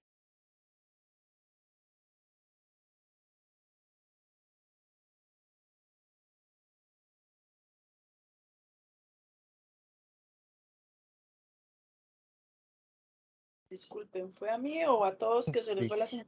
creo que se quedó congelado, don Manuel. Vamos a darle un chancecito a ver si regresa. Es en todo la señal. Gracias. Un toquecito.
Bienvenido de nuevo, Manuel. Fue como tal vez 30 segundos que se quedó frisada la imagen. Sí, qué raro. Y vieras que yo los escuché a ustedes cuando intervino y de ahí, pero bueno, ya estamos de vuelta. Ya les comparto. Sí, señor. ¿En qué quedaron? ¿O qué fue lo último que me escucharon decir? Son 30 segundos aproximadamente lo que estabas. En el momento que usted se quedó congelado y que la compañera intervino. Ahí. Bueno, que les mencionaba que aquí hay que trabajar en el picado con temperaturas muy bajas, ¿verdad? Tratando de inhibir el crecimiento de microorganismos que no queremos que crezcan, ¿verdad? Que en estas etapas podrían crecer muy rápidamente y también lo que no queremos es que se fundan las grasas, ¿verdad? Mientras más baja sea la temperatura, estamos seguros de que estamos trabajando con tocino completamente estructurado, ¿verdad? Y duro. ¿Ok? Como ya les dije, picamos para hacer que la proteína esté más accesible y pueda interactuar la carne con todos los otros ingredientes que tenemos que añadir. Pues esto hay que hacerlo muy rápido. Pero tampoco es que yo puedo picar y esperar ahí un montón de tiempo para seguir el proceso, ¿no? Usualmente esto, menos de 5 minutos ya debería tener la carne lista. El siguiente paso que podemos utilizar es la mezcla. Para la carne ya fría siempre y molida, le añadimos todo el resto de ingredientes. Acá lo más recomendable es trabajar con mezcladores al vacío. Si no tenemos, pues trabajamos con lo que tenemos. Pero idealmente para esta etapa con vacío. No queremos oxígeno. El oxígeno es un enemigo. ¿Por qué? Porque oxida las grasas, oxida los colores y permite el crecimiento de bacterias aerobias, ¿verdad? Entonces, como las lácticas son anaerobias, si están en condiciones de anaerobiosis, evidentemente funcionan mejor. ¿Sí? Aquí añadimos todo el resto de ingredientes. Cuando se añade GDL, que es el glucano delta lactosa, todavía con más razón hay que trabajar temperaturas bajas. Si se nos sube la temperatura mucho, empieza a producir ácido muy rápido. Entonces se nos puede gelificar la masa hasta antes de embutirla, ¿verdad? Entonces hay que tener mucho cuidado si vamos a usar GDL.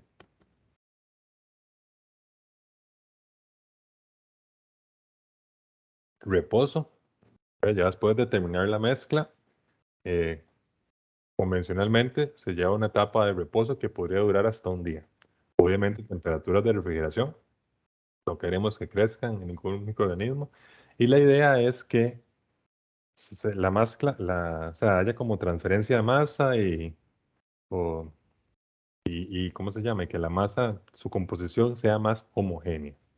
Pero es como darle un chance ahí a que la sal se distribuya bien, las especies y demás, para poder trabajar con un producto homogéneo.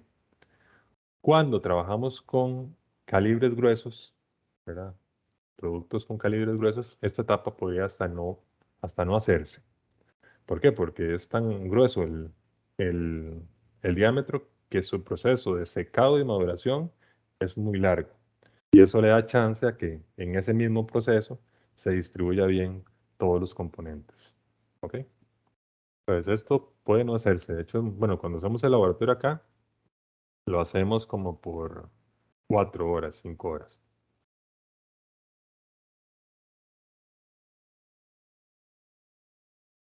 Bueno, ya después del reposo tenemos que embutir.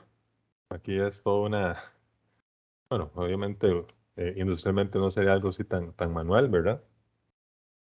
Ojalá fuera una embutidora también al vacío, pero lo que tenemos que cuidar a la hora de embutir, bueno, son varias cosas. Que no hayan huecos, que no haya aire ahí, ¿verdad?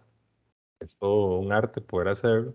Y también al ser fundas permeables o tripas, ¿verdad? O naturales, se pueden romper también fácilmente. Entonces hay que tratar de embutir. Es súper chistoso porque aquí siempre pongo a todos los estudiantes a embutir y por lo menos al 15%, 20%, alguna funda se les estalla, ¿verdad? Es todo un arte el embutir bien. Hay que tener cuidado, igual hacerlo a temperaturas muy frías. El efecto mecánico de pasar por el tubo de embutir a veces hace que la grasa se derrita, ¿verdad? Entonces hay algunos defectos, que esa es la tarea que les tengo, la tarea corta. Los defectos de este tipo de productos van a haber uno que se llama embarrado. Y es cuando por efecto mecánico se derrite esa grasa y queda en el embutido, queda como una capa blanca, como si lo hubiera embarrado, no sé, mantequilla o manteca, ¿verdad? A esa funda por dentro. Y eso es un problema porque evidentemente al tener una capita ahí de grasa dentro del producto va a dificultar el secado, ¿ya? Porque la grasa es hidrofóbica y va a limitar el paso de agua para que se seque por esa zona.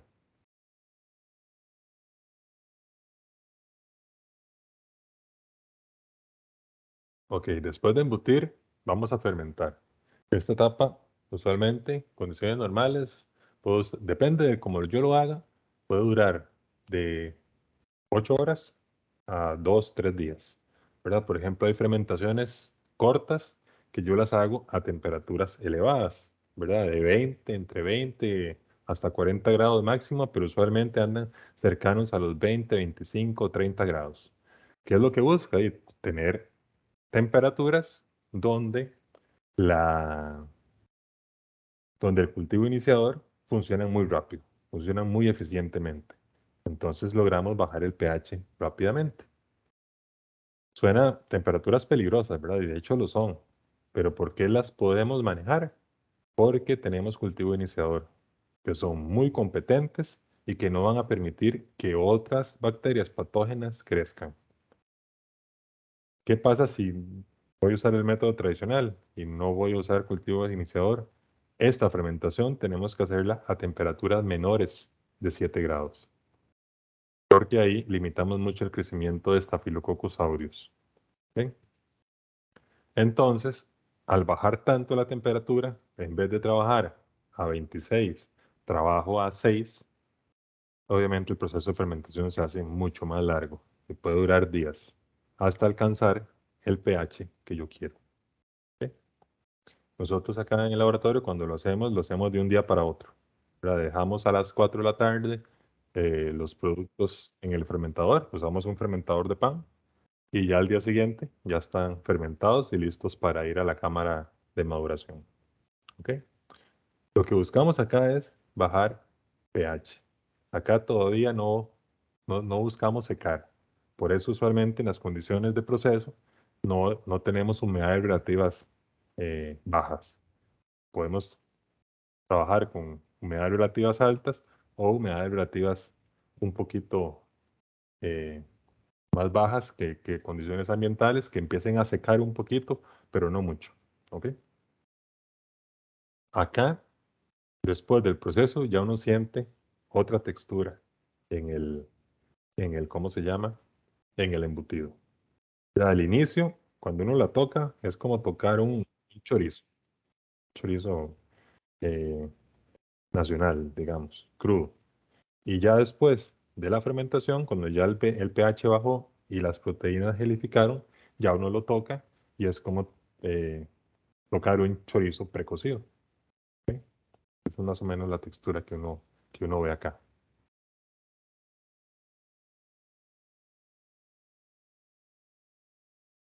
Y después de esto viene el paso más crítico y más largo, ¿verdad? Que puede ser de días hasta meses, que es la maduración. En la maduración, ahí sí, yo ocupo cámaras donde pueda controlar temperatura y humedad para poder ir bajando la humedad relativa y haciendo que el producto se seque. Aquí lo que yo quiero es sacarle humedad. ¿Cuánto va a ser la merma? Depende del producto. Pero usualmente es entre un 20 y un 40%. Literalmente van a estar ahí hasta que pierdan esa cantidad de masa. Si mi salami pesaba 1 kilo, lo voy a sacar hasta que pese 800 o 600 gramos, dependiendo del producto que yo quiera hacer. Y esto puede tardar mucho tiempo.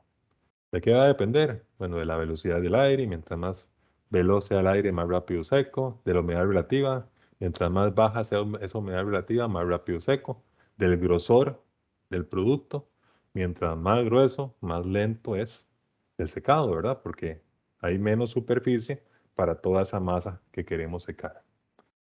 Ahora, hay que tener cuidado. No es que puedo llegar a secar y meter el abanico a full y la humedad relativa lo más baja posible, porque también voy a tener defectos en el producto. Pero si yo seco o pongo las condiciones muy extremas en el exterior, seco el exterior, nada más. Hasta forma una costra, una concha, ¿verdad? y forma una costra que no deja que el resto del producto se seque.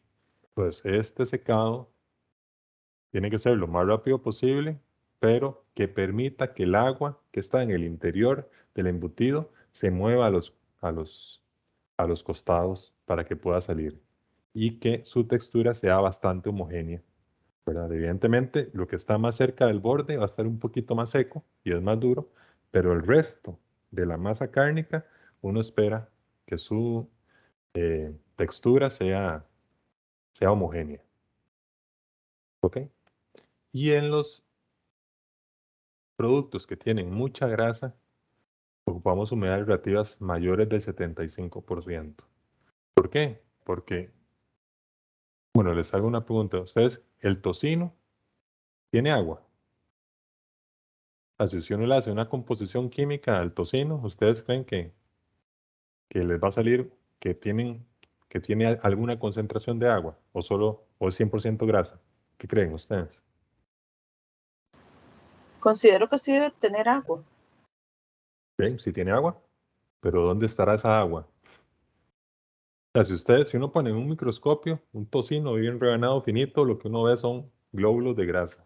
La grasa que está metida como en, como en balones, no sé.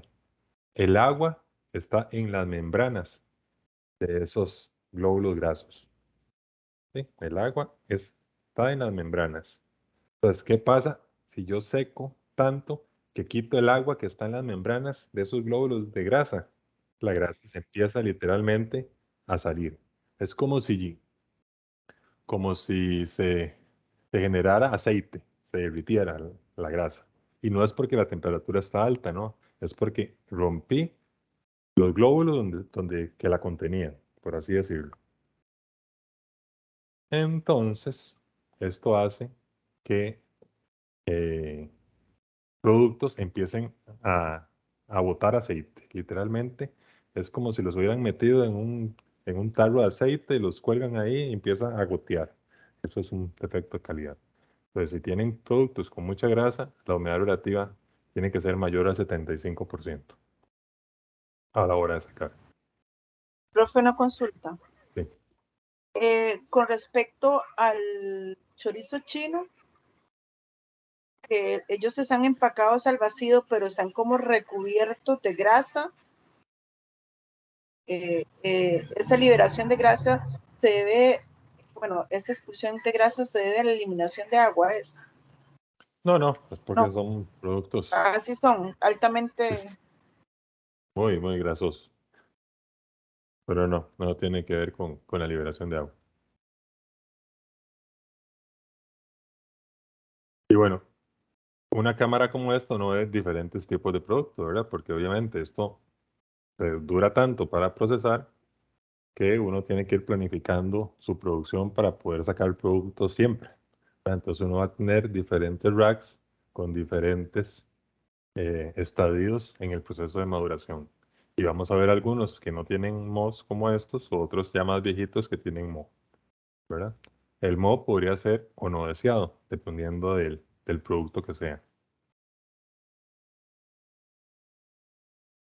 Y aquí, bueno, algunos ejemplos de condiciones de fermentación y condiciones de maduración de dos tipos de productos, para que vean que esto es muy variable y va a depender de las condiciones de los diferentes tipos de productos.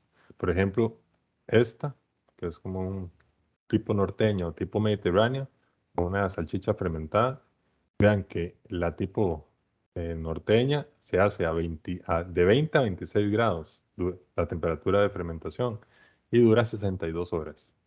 En cambio, la de tipo mediterráneo se puede hacer de 5 a 24 grados y dura 113 horas. Vean que es bastante grande. Ya los pHs a los que llega el producto bastante bajos, de 5.7, 5.8, 4.6, 5.2. Y después tenemos las condiciones de secado, que en estos casos sí son iguales, 14 grados, 78 de humedad relativa.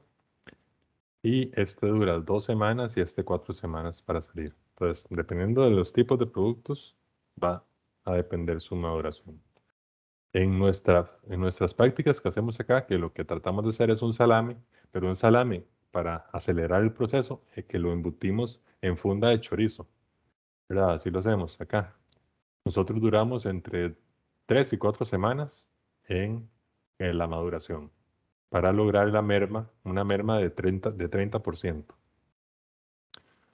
Nuestras cámaras de fermentación, ya les mencioné, tenemos un fermentador de panes, entonces ahí literalmente guindamos los salames para hacer la fermentación y en la maduración lo hacemos en una cámara fría que programamos a unos 12 grados y yo le meto un abanico a lo interno que genere un flujo de aire y así son las condiciones, ¿verdad? Ya en la cámara fría usualmente las humedades relativas son bajas y eso hace que el producto se seque.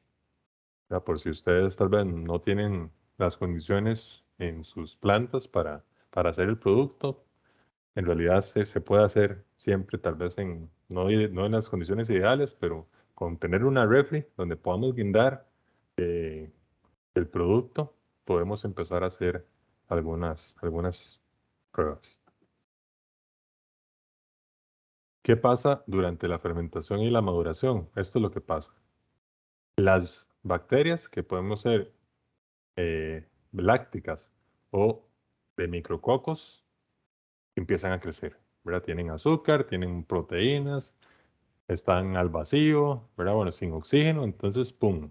Al inicio empiezan a crecer las bacterias lácticas mucho, y ahí van también los micrococos relativamente estables. ¿Qué pasa con el crecimiento de las bacterias lácticas? ¿Qué producen? Principalmente.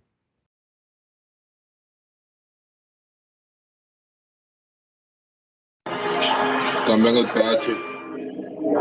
Producen ácido láctico y con este crecimiento corresponde un bajonazo en el pH del producto, ¿okay? A niveles relativamente bajos. Y posteriormente el secado, ¿verdad? Que hace que la W también baje. Niveles usualmente seguros que están por 0.87. ¿Okay? Y ahí casi ninguna bacteria puede crecer. ¿Okay?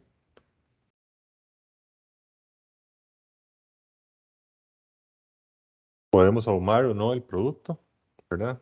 O sea, podríamos en el mismo amasado podríamos meter humo líquido, por ejemplo. O podríamos bañar ya el producto listo con humo, ¿verdad? Podríamos hacerlo después de fermentar y después madurarlo ya ahumado, o podríamos fermentar, madurar y después ahumar. Hay varias opciones dependiendo de los tipos de productos que vamos a utilizar. Y el humo lo utilizamos para varias fines, ¿verdad? Obviamente dan un sabor y un olor característico, pero también nos puede servir como bacteriostático. Y listo, ¿verdad? Ya estos, en términos generales, ya les hablé de los ingredientes y ya les hablé del proceso. Ahora, comparándolo con, bueno, no sé si todos han hecho salchichas o todos hacen salchichón, o algunos sí o otros no, pero los que han hecho salchichas y conocen del proceso y saben que lleva un proceso de cocción, ¿verdad? Que es el punto crítico de control. Con todo lo que les acabo de mencionar, estos productos no les parecen o no les siguen pareciendo riesgosos en términos de inocuidad. ¿O por qué creen que estos productos son seguros para consumir si no llevan una cocción?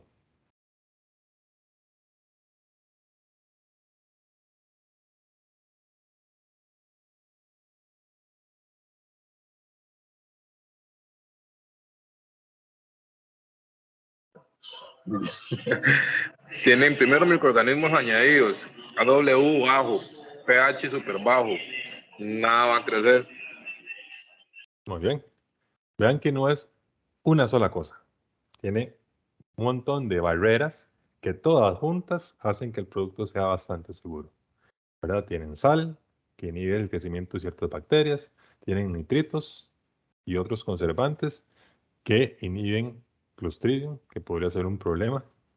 Son productos en donde su interior digamos que son de bajo potencial redox, que eso quiere decir que son libres de oxígeno, ¿verdad? Entonces tienen ciertas condiciones donde las bacterias no pueden crecer. Además están llenas de bacterias que son competencia para otras bacterias, un pH bajo y una actividad de agua baja. Todo esto junto hace que el producto sea seguro. Claro, casi ninguna de estas sola sería suficiente. Estos productos son seguros por la combinación de todas estas fuerzas, ¿verdad? Si pensáramos, ¿es seguro por el pH nada más? No. ¿Es seguro por la actividad de agua? Si es muy baja, sí, pero en muchos productos no es tan baja como para que sea completamente seguro. ¿Solo los nitritos lo hacen seguro? No. Es la mezcla de estos factores que hacen que estos productos sean seguros. Y ya para terminar, les voy a mostrar un par de videos que voy a verificar que comparto el volumen de mi computadora también sobre innovaciones, ¿verdad? A pesar de que estos son productos muy tradicionales, la investigación ha permitido hacer algunos cambios y unas mejoras para innovar y tener productos relativamente tradicionales, ¿verdad? Al ojo del consumidor, pero que se hacen mucho más rápidos. Entonces les voy a mostrar dos videos de una misma tecnología para terminar esta charla, para que vean que hay opciones. Por ejemplo, esta opción de este equipo podría servirnos en Costa Rica para producir este tipo de productos. Un momentito para ver lo del volumen.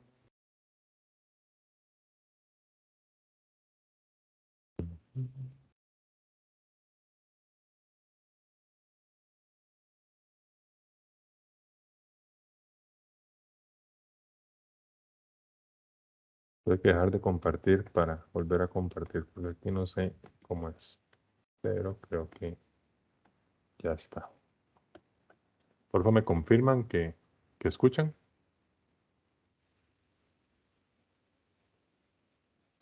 El proyecto del QDS empezó ya hace... Sí se escucha. Sí, perfecto. Ok, listo. Entonces, vean, este es un ejemplo de una tecnología que creó una empresa privada que trabaja fabricando equipos, se juntaron con un centro de investigación, crearon la tecnología y posteriormente metieron en el equipo a un productor de productos cárnicos y entre los tres generaron esta innovación. Casi 12 años, cuando Josep María Monfort, en aquellos momentos director del Centro de Monells de l'IRTA, me vino a ver a Metalquimia y exponiéndome lo que en principio era una idea loca, una idea de aquellas que cambian el mundo. A mí me gusta decir que solo las ideas locas cambian el mundo. Y me dijo, oye, ¿te imaginas que en lugar de secar los chorizos, los salamis, los salchichones, colgando los 2 meses, secáramos la loncha? Dice, de hecho, tiene todo el sentido del mundo, porque secar la loncha, lo que compramos en los supermercados son las lonchas. Pues si secamos la loncha, tendremos que secar mucho menos y podría ser todo mucho más rápido.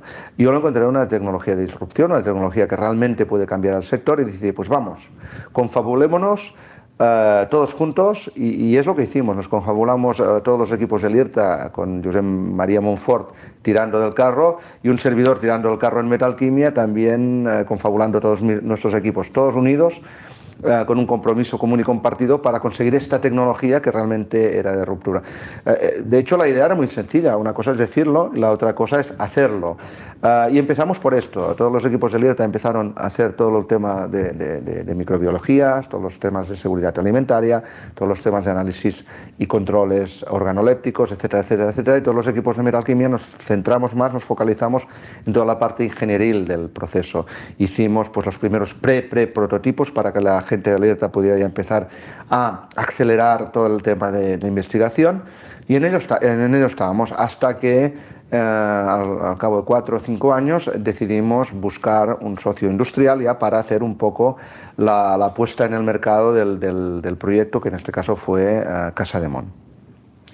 En estos momentos el QDS, que quiere decir Quick Dry Slice, secado rápido de lonchas, es una tecnología que ya está cambiando el sector de los productos cárnicos curados en el mundo, está en fase de plena comercialización, con varios equipos instalados en diferentes países, una tecnología que no solo ha demostrado que puede hacer todos los productos curados tradicionales de todo tipo, sino que ya nos está permitiendo hacer productos muy innovadores, productos que nunca hubieran sido posibles sin esta tecnología, porque con la tecnología de secado tradicional es imposible hacerlos. Además, en estos momentos estamos consiguiendo unas ventajas productivas y operativas y económicas en este proceso que realmente suponen un salto cuántico en la producción de productos cárnicos curados en el mundo. Ok, esa es como ¿cómo se llama? Por parte de la empresa fabricante del equipo, ¿verdad? ¿Verdad que se unieron? ¿Verdad que duraron 12 años para tenerla en marcha? No sé si en Costa Rica estamos listos para invertir tanto tiempo en un proceso de investigación conjunta, pero creo que es importante tenerlo. Entonces ahorita igual les voy a mostrar un segundo video. Acá hablan igual del QDS, ya desde la perspectiva de los investigadores y explicarles un poquito de qué se trata. Pero cuando termine esta parte del QDS también les voy a mostrar un poco las altas presiones, que es este equipo que tenemos atrás, que para los embutidos de este tipo que no llevan cocción, se hizo una tecnología muy importante para poder exportar a mercados exigentes como Estados Unidos o Japón. ¿Qué es lo que pasa? Estos productos son muy seguros, ya hablamos de eso y de las diferentes barreras que tienen. Pero, por ejemplo, es, digamos, no tan raro que algunos de estos productos den listeria positivo. ¿Okay? Puede que alguno, si uno le hace un recuento, te dé listeria positivo, pero porque tienen muy poquito, casi nada. No en una cantidad que sea peligrosa para el consumidor. Pero, según USDA, para entrar en el mercado de Estados Unidos, tienen que asegurar listeria cero, ¿verdad? Entonces, los productores europeos que no tienen ese límite, ¿verdad? De listeria cero, tienen, creo que es menos de 10 unidades formadoras, tenían un problema porque no podían tecnológicamente asegurarlo. No lo podían cocinar, obviamente, va a cambiar completamente el tipo de producto y solventaron este impedimento comercial con las altas presiones, ¿verdad? Que es, bueno, ahorita van a ver el video de qué se trata, pero logramos eliminar listeria, ahora sí, en un producto sin aplicar calor. ¿Okay? Entonces les voy a poner el video, primero del QDF y después me devuelvo para que vean el tema de las altas presiones.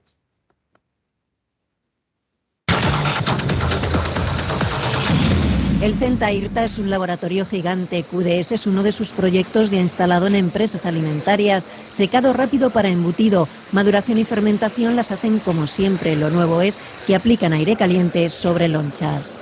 En un sistema tradicional lo que tenemos es que secar una pieza como esta, es decir, el agua tiene que hacer un recorrido muy largo, mientras que en el sistema QDS simplemente tenemos que secar una loncha así de pequeña. En el proceso tradicional necesitamos 30 días, mientras que en el sistema QDS tan solo necesitamos unos 30 minutos. Ahorro de tiempo, de energía y también de sal. Porque el secado es mucho más rápido aquí y no le da tiempo a los microorganismos a crecer. El Centa IRTA es un centro tecnológico que ayuda a las empresas para transformar este conocimiento científico en innovación tecnológica que ayude a la competitividad de la industria agroalimentaria española. Es la ciencia aplicada a la economía real, la revolución con las máquinas para elaborar alimentos de una nueva era. ¿Lo vieron? Todo el sentido del mundo, ¿verdad? En vez de secar esa masa tan grande, lo que ellos hacen es, ahora, tal vez ustedes se preguntan, pero ¿cómo la rebanan si el producto no está listo, no está seco, ¿verdad? Ellos lo que hacen es, después de la fermentación, que la fermentación es igual, lo que hacen es congelar un poquito el embutido. Entonces, congelándolo logran una consistencia adecuada para poder rebanarlo sin que se desarme. Y después secan en cámaras de secado normal ese producto. Como dijo él, en vez de 30 días, en 30 minutos. Sin la necesidad de tener esas cámaras gigantes que también les mostré en las fotos, donde se secan esos productos por tanto tiempo. Entonces, por todo lado, es ganancia, ¿verdad? Es una tecnología, creo yo. Por ejemplo, si alguien quisiera invertir en este tipo de productos en Costa Rica, esta tecnología se estaría cayendo para evitarse las cámaras y las condiciones y los tiempos de proceso que tiene un proceso convencional. Ahora les voy a mostrar la parte de las altas presiones nada más, que también se utilizan en este tipo de productos, ya les mencioné, para poder exportar. De hecho, se hace con producto ya empacado. Producto rebanado ya empacado, se lleva este proceso. Metros cuadrados de ciencia al Listo. del CENTA-IRTA en Monels, Girona. Sus investigadores trabajan en altas presiones, microondas, radiofrecuencias, pulsos lumínicos, maduración ultrarrápida, es decir, I+D para los alimentos del siglo XXI. Esto es ciencia, aunque parezca ficción. Son las máquinas al servicio de la revolución alimentaria. Este ingenio produce altas presiones isostáticas. Hoy las aplican al jamón, otros días al gazpacho, fruta o foie gras. No hay aditivos ni temperatura, solo agua y presión. Hasta 6.000 bares, como 2 elefantes sobre €1. Introducimos agua en un contenedor, lo llenamos completamente y añadimos un 15% más de agua. Con esto conseguimos que los alimentos previamente envasados al vacío también se compriman conjuntamente con el agua, y entonces esta compresión hace un acercamiento, produce un acercamiento de las moléculas, que este acercamiento de las moléculas lo que consigue es que los microorganismos, su membrana se vea alterada y estos mueren. Entonces conseguimos higienizar y garantizar la seguridad de estos alimentos. Entonces estas empresas les aporta acceder a unos mercados muy exigentes a nivel de seguridad alimentaria, como puede ser Japón, Estados Unidos, Australia, Nueva Zelanda, Canadá, donde hay una exigencia con listeria cero. La alta presión también ayuda a pelar crustáceos, abre la concha de la ostra, separa el caparazón del bogavante, todo sin alterar el producto. Un alimento idéntico al que ha entrado, es decir, mantener sus propiedades organolépticas, mantener sus propiedades de salud, sus vitaminas, su color, su sabor, su textura. No, esa tecnología también es una tecnología que acá no tenemos todavía. Ojalá algún día pronto haya alguna empresa, porque esto se aplica para muchos tipos de productos. Una tecnología que es como hacer una pasteurización en frío, las altas presiones. Y esto era lo que tenía para mostrarles. Usualmente en esta clase o lo que sea, presencialmente trato de tener muestras para que la gente pruebe, pero es parte de los límites, de las limitantes de la virtualidad, ¿verdad? Pero bueno, los invito a buscar en algún supermercado algunos de estos productos y perderles miedo y probarlos. Manuel, muchísimas gracias. Realmente, pues este mundo de la preservación, ¿verdad? Y la maduración de los alimentos, creo que pues ahí vamos caminando y nos falta mucho todavía seguramente por aprender en estos temas, pero creo que el mundo va como para ahí, ¿verdad? Y a pesar de que tienen tantos años de estar en el mercado, conocemos muy poco en temas de preservación, considero yo, ¿verdad? Y definitivamente es un mundo muy amplio del que se debe aprender muchísimo. Agradecerle definitivamente, ¿verdad? Por toda una información tan valiosa. Solo el tema de ingredientes, creo que solo hablando de una variedad de carne podría tardar uno pues muchísimo tiempo, ¿verdad? Para poder entender todo ese mundo. Y ojalá que podamos ir algún día para que nos dé esas muestras, ¿verdad? Porque se ve bastante bueno y probar esas cosas interesantes.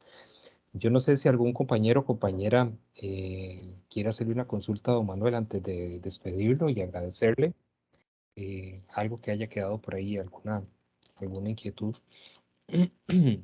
¿Usted trabaja específicamente en San Pedro, Manuel? Sí, yo estoy en Rodrigo Facio. Ok. Por ahí vamos a ver si nos damos una vuelta. Estamos coordinando con Yorleni para algunas giras en el tema de panificación. Entonces, al rato y nos lo topamos por ahí. Ok. Bienvenidos, cuando quieran. Agradecerle al CITA, agradecerle a la Universidad de Costa Rica y en este momento específicamente a usted, Manuel, por la anuencia. Una forma muy diferente de aprovechar la virtualidad y hacerlo en una forma de interlocución. Bueno, hay que hacerle preguntas al público, como dice usted, para ver si no se han dormido, ¿verdad? Y yo sé que los compañeros están poniendo atención y las compañeras también, pero siempre es importante la interacción, ¿verdad? Para estar escuchando que la gente está por ahí y es parte de la virtualidad lo que nos vamos a tener que acostumbrar. Muchísimas gracias a todos y a todas. Desearles que tengan una bonita tarde de viernes y desearles que tengan un bonito fin de semana con sus familias. Muchísimas gracias y buenas tardes. Muchas gracias por la atención y Tardes. aquí estamos Gracias. para hacer Muchas gracias. Igual, Maynor, pura vida, que tengan buen fin de semana a todos. Bendiciones. Buenas tardes. Gracias. Muchas gracias. Gracias. Buenas tardes.